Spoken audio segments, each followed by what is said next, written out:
अस्सलामुअलैकुम नाजरीन, आदाब, इस्तकबाल है आपका। स्वागत है आपका Parbhani update news Parbhani Maharashtra India से। मैं आपका मेज़बान कलीम कुरैशी। आइए नाजरीन, डालते हैं आज की सबसे अहम और ब्रेकिंग न्यूज़ पर नज़र।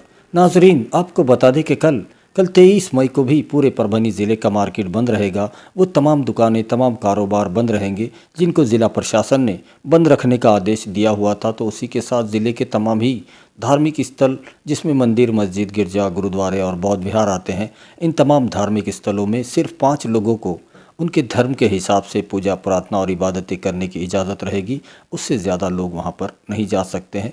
उसी के साथ नाजरीन, जो 2 दिनों का सख्ती का कोरोना कर्फ्यू लगाया गया है और पूरे महाराष्ट्र में और परभनी में जो मिशन ब्रेक दी चेन मुहिम चलाई जा रही है, और जिसका मकसद यही है कि पूरे महाराष्ट्र से, परभनी ज़िले से और पूरे महाराष्ट्र से कोरोना की जो चेन है उसको तोड़ा जाए। और उसमें कहीं ना कहीं प्रशासन कामयाब होता हुआ भी नज़र आ रहा है, क्योंकि आज 22 मई को 8 लोगों की मौत कोरोना की वजह से हुई है। और पेशेंट, जो पॉजिटिव पेशेंट मिलने की जो रफ्तार है वो भी काफ़ी कम हो चुकी है। पेशेंट डिस्चार्ज भी हो रहे हैं और जो डेथ रेशियो है वो काफ़ी कम हो रहा है। और ये कहीं ना कहीं जो कड़े निर्बंध लगाए गए हैं उसकी वजह से ये कोरोना का असर परभनी में कम होता हुआ नज़र आ रहा है। और सबकी यही ख्वाहिश है कि परभनी में कोरोना का असर और पूरे महाराष्ट्र में जल्द से जल्द कोरोना का असर ख़त्म हो जाए और फिर पहले जैसी जो ज़िंदगी हम गुजारते थे पूरे महाराष्ट्र में, जो माहौल, खुशी का माहौल था, वैसे फिर से वापस आ सके। इसलिए ये कड़े निर्बंध लगाए जा रहे हैं। तो कल 23 मई को कौन सी अति आवश्यक सेवाएं कल खुली रहेंगी, इसमें इजाज़त दी गई है, उसके बारे में आइए जानते हैं। वहीं हम अपने दर्शकों को बता दें कि कल 23 मई है और इतवार का दिन है, और जो 2 दिनों का सख्ती का लॉकडाउन लगाया गया था कल उसका आखिरी दिन है। और उसी के साथ कल 23 मई को इतवार के दिन जो अति आवश्यक सेवाएं चालू रहेंगी उसमें दूध की सेवाएं आती है। जो देहातों से शहरों में दूध ला कर देते हैं उन्हें सुबह 6 बजे से लेकर सुबह 9 बजे तक दूध घूम फिर कर बेचने की इजाज़त दी गई है। तो उसी के साथ पूरे परभनी ज़िले की दूध डेयरियों को सुबह 7 बजे से लेकर रात के 8 बजे तक खुला रखने की इजाज़त दी गई है। दूध की सेवाएं वो दे सकते हैं, लेकिन सोशल डिस्टेंस का पालन करते हुए। उसी के साथ ज़िले के तमाम ही मेडिकल स्टोर खुले रहेंगे, प्राइवेट हॉस्पिटल, गवर्नमेंट के हॉस्पिटल खुले रहेंगे, उनकी गाड़ियां, उनके कार्यालय और दवाखाने जितने भी हैं वो खुले रहेंगे। उसी के साथ ज़िले के तमाम ही RT-PCR सेंटर खुले रहेंगे, जो वैक्सीनेशन डोज दिए जा रहे हैं वो खुले रहेंगे। और उसी के साथ राशन की तमाम दुकानें खुली रहेंगी, पेट्रोल पंप, घरेलू गैस की एजेंसी की सेवाएं और वो रेलगाड़ियां जो शुरू हैं उनसे आप यात्रा कर सकते हैं, उसमें छूट दी गई है। तो उसी के साथ ज़िले के तमाम ही ट्रांसपोर्टेशन, माल वाहतूक गाड़ियों को छूट रहेगी। और उसी के साथ खेती किसानी से जुड़े हुए वो तमाम मज़दूर, उनकी गाड़ियां और किसानों को, शेतकरियों को खेतों में जाने की पूरी तरह से इजाज़त दी गई है। उसी के साथ ई-कॉमर्स, ऑनलाइन सर्विसेज खुले रहेंगी और वो टेंडर जो पहले से अलॉटमेंट जिनका हो चुका है उनको खुला रखने की इजाज़त दी गई है, जिसमें रेती के घाट आते हैं। कल 23 मई को भी रेती के घाट खुले रहेंगे। उसी के साथ ज़िले में जितने भी वाटर फिल्टर, पानी के जार की सेवाएं देने वाले, उनको पूरी तरह से छूट दी गई है। और उसी के साथ ज़िले के तमाम ही 2 व्हीलर और 4 व्हीलर की पंचर की दुकानें खुली रहेंगी, उन्हें भी अति आवश्यक सेवाओं में रखा गया है। आइए नाजरीन, डालते हैं आज की दूसरी सबसे अहम खबर पर नज़र। दूसरी अहम खबर, महाराष्ट्र राज्य के शिक्षण विभाग के संचालक DG जगताप साहब ने राज्य के तमाम ही जूनियर कॉलेजेस को एक इशारा दिया है। और वो इशारा इसलिए दिया है कि साल 2021-22 के तालीमी साल, जिसके लिए गूगल फॉर्म से, जिसमें सोशल मीडिया और सोशल प्लेटफॉर्म के ज़रिए 11th के 11वीं के एडमिशन का रजिस्ट्रेशन ऐसे कई जूनियर कॉलेज करवा रहे हैं। ऐसी शिकायत मिलने पर उन्हें ये इशारा दिया गया है कि वो ऐसी हरकत ना करे। ऐसा किसी किस्म का कोई भी ऑनलाइन या गूगल फॉर्म पर, सोशल साइट पर 11th के रजिस्ट्रेशन करवाए नहीं जा सकते। वहीं हम अपने दर्शकों को बता दें कि पूरे महाराष्ट्र राज्य में सिर्फ 6 ऐसी महानगर पालिका क्षेत्र आते हैं जिसमें 11वीं के एडमिशन केंद्रीय ऑनलाइन तरीके से किए जाते हैं, और बकिया महाराष्ट्र में 11वीं के जो एडमिशन होते हैं वो स्थानिक लेवल पर हर ज़िले में किए जाते हैं। तो इस तरह से हर ज़िले का जो 11वीं एडमिशन का जो प्रोसेस होता है उसके लिए महाराष्ट्र शिक्षण विभाग 10वीं के रिज़ल्ट के बाद ये प्रक्रिया शुरू होती है और इस साल 2021-22 का तालीमी जो साल है, एजुकेशन ईयर जो है 2011वीं का, उसके लिए अभी तक कोई महाराष्ट्र सरकार और शिक्षण मंत्रालय की तरफ से कोई भी अंतिम निर्णय नहीं लिया गया है। इसलिए जो जूनियर कॉलेज ऐसे गूगल के ज़रिए और सोशल साइट के ज़रिए जो रजिस्ट्रेशन फॉर्म भरवा रहे हैं वो पूरी तरह से गलत है, जिससे संभ्रम की परिस्थिति पेरेंट्स में पैदा होगी और ये काफ़ी गलत है ऐसा भी बताया गया है। तो वहीं पर ये इशारा दिया गया है कि कोई भी ऐसी गलती ना करे और इसका एक लेटर बाज़ाब्ता पूरे महाराष्ट्र के शिक्षण विभागों को भेज दिया गया है। आइए नाजरीन, डालते हैं आज की तीसरी सबसे अहम खबर पर नज़र। तीसरी अहम खबर आज 22 मई की शाम 5 बजे परभनी शहर में शाही मस्जिद के पास जो ज़िला परिषद कोविड सेंटर बनाया गया है उसमें ऑक्सीजन प्लांट में एक ज़ोरदार धमाका हुआ शाम 5 बजे के वक्त और एक धुएं का गुबार उठा, जिसके चलते पूरे शहर में ये अफवाह हो गई कि ऑक्सीजन प्लांट जो ज़िला परिषद कोविड सेंटर का है वहाँ पर आग लग गई है। वहीं हम अपने दर्शकों को बता दें कि ज़िला परिषद कोविड सेंटर के जो दूसरा ऑक्सीजन प्लांट है जो 14 मई को शुरू किया गया था, जिसमें ऑक्सीजन हवा के ज़रिए ऑक्सीजन तैयार की जाती है और ताज़ी हवा जो होती है, जो ताज़ा ऑक्सीजन होता है वो उसे स्टोर कर लेता है और उसमें जो पॉल्यूशन मिक्स हवा होती है उसे वो एक पाइप के ज़रिए बाहर छोड़ता है और उस वक्त उसकी जो छोड़ने की जो आवाज़ है वो बहुत तेज़ आती थी। इस वजह से उसे कम करने के लिए उसके ऊपर एक साइलेंसर बिठाने के लिए कहा गया था और उसी का काम आज चालू था। इस ऑक्सीजन प्लांट को बंद कर दिया गया था और उसके बाद उसे एक पीवीसी पाइप के ज़रिए उसे एक साइलेंसर बिठाया गया था और उसके बाद जब फिर से उसे चालू किया गया तो वो साइलेंसर इस हवा का दबाव सहन नहीं कर सका और वो उस प्रेशर की वजह से फट गया, जिसके चलते एक बड़ा धमाका हुआ और उस प्रेशर की वजह से पीवीसी पाइप में आग लग गई और उसका धुआं उड़ गया। और उसको देखते हुए पूरे शहर में ये अफवाह हो गई कि ऑक्सीजन प्लांट जेडपी का ऑक्सीजन प्लांट में आग लग गई है और उसी के चलते फायर ब्रिगेड की जो गाड़ी ज़िला परिषद कोविड सेंटर में जिस रफ्तार से आई और उससे जिसने देखा उसने ये सोच लिया कि ज़िला परिषद बिल्डिंग में आग लगी है और ये शहर जंगल में आग की तरह फैल गई और ये न्यूज़ पूरे परभनी में वायरल होने लगी। तो उसी पर फ़ौरन ज़िला प्रशासन हरकत में आ गया और तुरंत ही ज़िले के कलेक्टर दीपक मुंगड़ीकर साहब घटना स्थल पर पहुंचे और उन्होंने इसका जायज़ा लिया। तो उन्हीं के साथ में परभनी लोकसभा के खासदार संजय उर्फ बंडू जादव साहब भी पहुंच गए। तो उन्हीं के साथ में परभनी विधानसभा के कार्य सम्राट आमदार डॉक्टर राहुल पाटिल साहब वो भी वहां पर पहुंच चुके थे और उन्हीं के साथ में ज़िला परिषद के सीईओ शिवानंद टाकसाड़े साहब भी घटना स्थल पर मौजूद थे। तो उन्हीं के साथ में एडिशनल एसपी मुमका सुदर्शन साहब भी मौजूद थे। उन्हीं के साथ में सीएस डॉक्टर बाला साहब नागरगोजे, नानालपेट पुलिस स्टेशन के थाना प्रभारी कुंदन कुमार वाघमारे, नया मोंडा पुलिस स्टेशन के थाना प्रभारी रामेश्वर तट, कोतवाली पुलिस स्टेशन के सहायक पुलिस निरीक्षक चाल बहत्तरे साहब और उन्हीं के साथ में पूरा ज़िला प्रशासन मानो यहाँ पर जमा हो गया था ज़िला परिषद कोविड सेंटर में।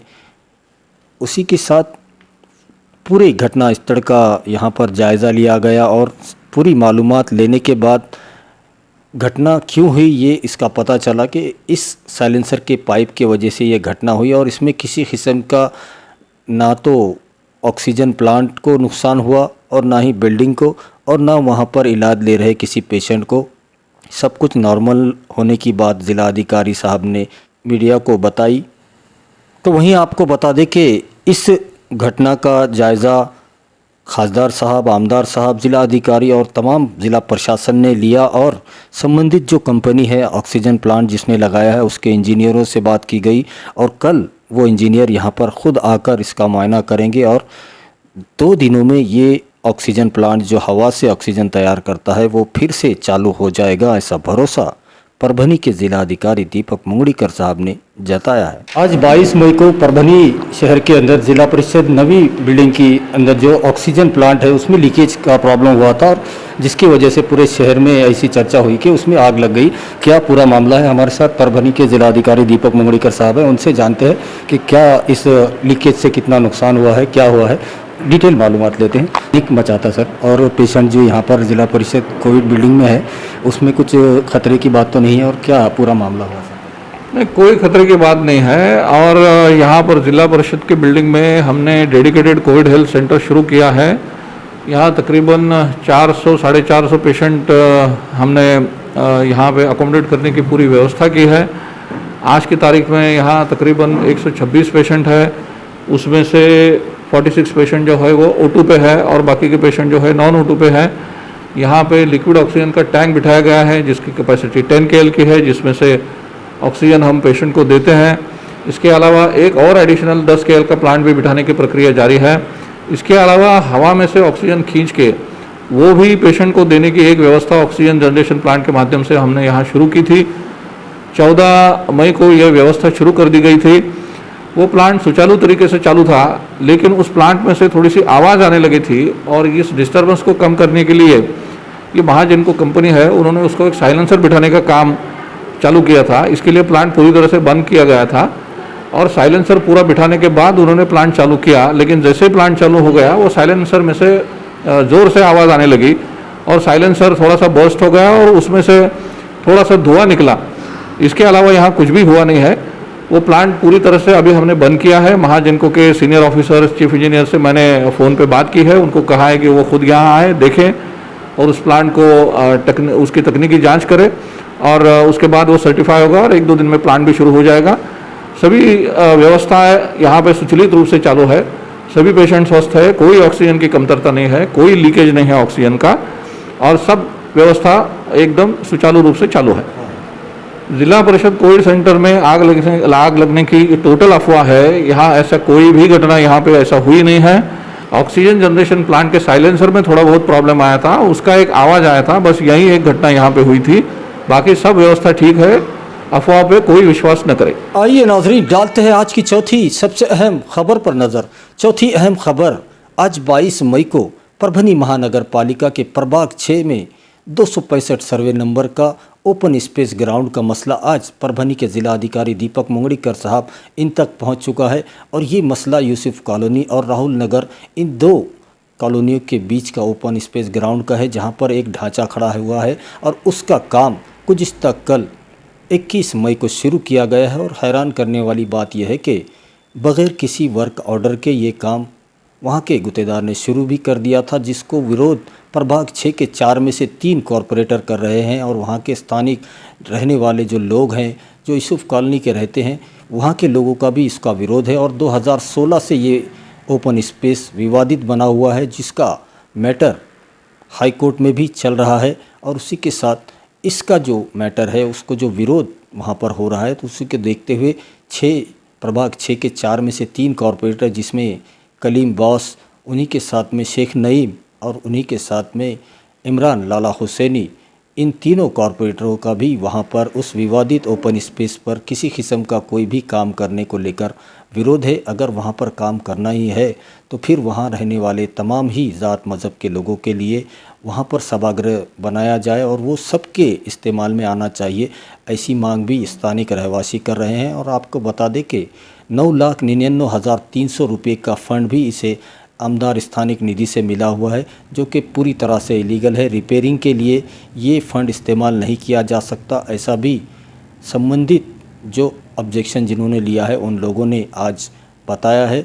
आप क्या है ये मसला पूरा, आप देखिए ये रिपोर्ट। परभनी महानगर पालिका के प्रभाग 6 राहुल नगर और यूसुफ कॉलोनी के एक ओपन स्पेस का प्रकरण यहाँ पर जिला प्रशासन के सामने आया है। और पूरा प्रकरण क्या है और क्या विवाद है इस ओपन स्पेस को लेकर जानते हैं। हमारे साथ अली चाउस है, जो स्थानिक रहवासी है प्रभाग 6 यूसुफ कॉलोनी के, और इन वहाँ के तमाम ही यूसुफ कॉलोनी के रहने वाले तमाम नागरिकों का इस वहाँ के जो कंस्ट्रक्शन वहाँ पर शुरू किया गया है। और हैरान करने वाली बात यह है कि जो कंस्ट्रक्शन वहाँ पर अभी शुरू किया जा रहा है वो परभनी महानगर पालिका की मालकी की जगह है और उस जगह पर कंस्ट्रक्शन एक कॉन्ट्रैक्टर कर रहे हैं और किसी किस्म का कोई भी वर्क ऑर्डर उन्हें नहीं मिला है, ये ख़ास बात है। हम अली चौस से बात करते हैं। चौस, क्या आपने निवेदन दिया है और कलेक्टर साहब ने क्या आश्वासन दिया? हमारे थी कि उस पर कोई भी कंस्ट्रक्शन नहीं होना चाहिए। हाँ, यूसुफ कॉलोनी का जो 265 सर्वे नंबर है, उसमें उसकी कंडीशन के हिसाब से वहाँ पर कोई भी कंस्ट्रक्शन नहीं होना चाहिए। वो ताउम्र ओपन टू स्काई रहना चाहिए। हाँ, और वो सब लोगों के लिए, कोई एक पर्टिकुलर कम्युनिटी के लिए नहीं है। पर वहाँ पर ऐसा है कि आज एक ढांचा खड़ा हुआ है जो कि मनपा का है, और वो काफ़ी साल पहले एक स्कूल हुआ करता था। स्कूल बंद होने के बाद उसे सारे कम्युनिटी के लोग मनपा की मर्जी से उसे छोटे मोटे प्रोग्राम के लिए यूज़ किया करते थे। पर कुछ सालों से ऐसा हुआ है कि एक ख़ास कम्युनिटी के लोग उनके समाज का मंदिर कहते हैं, और पूरा कंट्रोल उन्हीं का है। वो दूसरे समाज के लोगों को यूज़ नहीं करने देते, और वहीं से विवाद चालू हुआ। अभी हाँ, 2016 में कंपाउंड वॉल का कंस्ट्रक्शन के लिए एमपी फंड से निधि आई थी, पर उसमें ऐसा था कि सिर्फ 2 ही साइड से कंपाउंड वॉल लेने की निधि आई थी, और वो 2 साइड वो थे जहाँ पे हमारे समाज के लोग ज़्यादा रहते हैं। तो उस पर वहाँ से ऑब्जेक्शन था, और हम जो भी कार्रवाई कर रहे थे उस पे हमको धमकी मिल रही थी। इसलिए हमने कोर्ट में एक रिट पिटीशन दाखिल किया है, जिसमें हमने बताया कि ये इलीगल कंस्ट्रक्शन डिमोलिश होना चाहिए, और 2 साइड से वॉल क्यों बन रही है। बनना है तो चारों साइड से बनना है, और ओपन स्पेस सबके लिए है, वो सबके यूज़ के लिए होनी चाहिए। पर कल ऐसा हुआ कि यहाँ पे एक कंस्ट्रक्शन चालू हो गया, यही विवादित स्ट्रक्चर पे। तो हमारा बोलना ये है कि विवादित स्ट्रक्चर पे जब तक के कोर्ट केस फाइनल नहीं हो जाता है, तब तक कोई काम नहीं होना चाहिए। हमने मनपा में जाकर इसकी इंक्वायरी की तो पता चला कि एक आमदार निधि से इसे फंड अलॉट हुआ है, जो कि इन्होंने सभागृह दुरुस्ती का बोलकर ये फंड लिया है। पर इसका वर्क परमिट अभी तक इश्यू नहीं हुआ है मनपा से, फिर भी काम चालू हुआ है। और अगर आप आमदार निधि का अगर कंडीशंस देखते हैं तो उसमें साफ लिखा है कि आमदार निधि का फंड ये कोई दुरुस्ती के लिए यूज़ नहीं कर सकते। तो ये सरासर उल्लंघन है आमदार फंड का, पब्लिक फंड का। तो हमने आज कलेक्टर ऑफिस में आकर एक निवेदन दिया है कि ये विवादित जगह पर 2 धर्मों के बीच में विवाद हो रहा है, और ये इलीगल कंस्ट्रक्शन रुकना चाहिए, क्योंकि इसमें कुछ पॉलिटिकल इंटरेस्ट वाले लोग हैं। इसका कल उद्घाटन भी किए और काम भी चालू है बगैर वर्क परमिट के, जो कि सरासर गलत है। हम चाहते हैं कलेक्टर साहब ने फौरन तुरंत उन्होंने मनपा कमिश्नर को कॉल किया, और उन्होंने रुकाने का उसे निर्देश दिया है। हम कलेक्टर साहब के बहुत आभारी है। उन्होंने जो सारे कम्युनिटी को एक साथ लेकर चल रहे, ये बहुत सराहनीय काम कर रहे हैं। आइए नाजरीन, डालते हैं आज की 5वीं सबसे अहम खबर पर नज़र। 5वीं अहम खबर मेडिकल बुलेटिन है, जो रोज़ाना हम आपको सुनाते हैं। तो आज 22 मई का मेडिकल बुलेटिन कुछ इस तरह से है कि अब तक पूरे परभनी ज़िले में 3,03,345 लोगों के स्वैब के नमूने लिए गए थे, ताकि पता किया जा सके इन लोगों में कोरोना वायरस के कितने लक्षण, कितनी अलामतें हैं। ये देखने के लिए स्वैब के नमूने लिए जाते हैं। तो इनमें से जिनकी रिपोर्ट निगेटिव आई है, ऐसे लोगों की तादाद 2,55,305 बताई जा रही है। तो वहीं पर पूरे परभनी ज़िले में अब तक 47,861 लोग कोरोना की चपेट में आ चुके हैं। तो उन्हीं के साथ इनमें से जो पेशेंट पूरी तरह से ठीक हो चुके हैं और जिन्हें डिस्चार्ज मिल चुका है, ऐसे कुल पेशेंट की तादाद 43,686 बताई जा रही है। तो वहीं पर 1190 पेशेंट की मौत कोरोना की वजह से अब तक पूरे परभनी ज़िले में हो चुकी है। तो उसी के साथ 2,985 पेशेंट अब भी एक्टिव है, कोरोना की चपेट में है, और वो परभनी के अलग अलग हॉस्पिटल में अपना इलाज ले रहे हैं। और अगर आज 22 मई के दिन की बात की जाए, तो आज के दिन भी 8 लोगों की मौत कोरोना की वजह से हो चुकी है।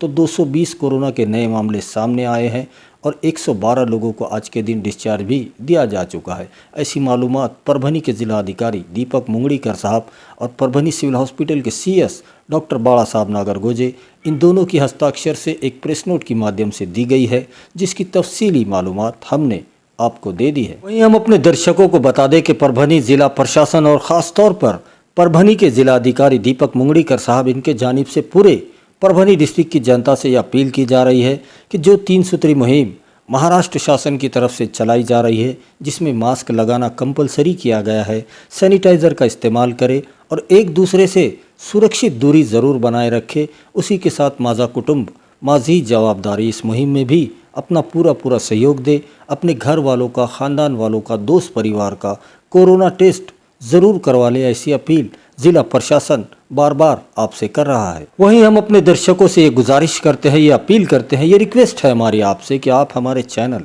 परभनी अपडेट न्यूज़ को सब्सक्राइब ज़रूर करें, लाइक करें, शेयर करें और कमेंट तो ज़रूर करें, ताकि आप दर्शकों की राय हमें मालूम हो सके। और बेल आइकॉन का बटन दबाना ना भूलें, ताकि आने वाली हर खबर सबसे पहले आपको मिल सके। तो अपना बहुत ख्याल रखिए, ज़िला प्रशासन की गाइडलाइन का पालन कीजिए, अपने घरों में रहिए, सुरक्षित रहिए और एहतियात कीजिए, ताकि आपको इलाज करने की ज़रूरत ना पड़े। और मुझे दीजिए इजाज़त, आप देखते रहिए परभनी अपडेट न्यूज़।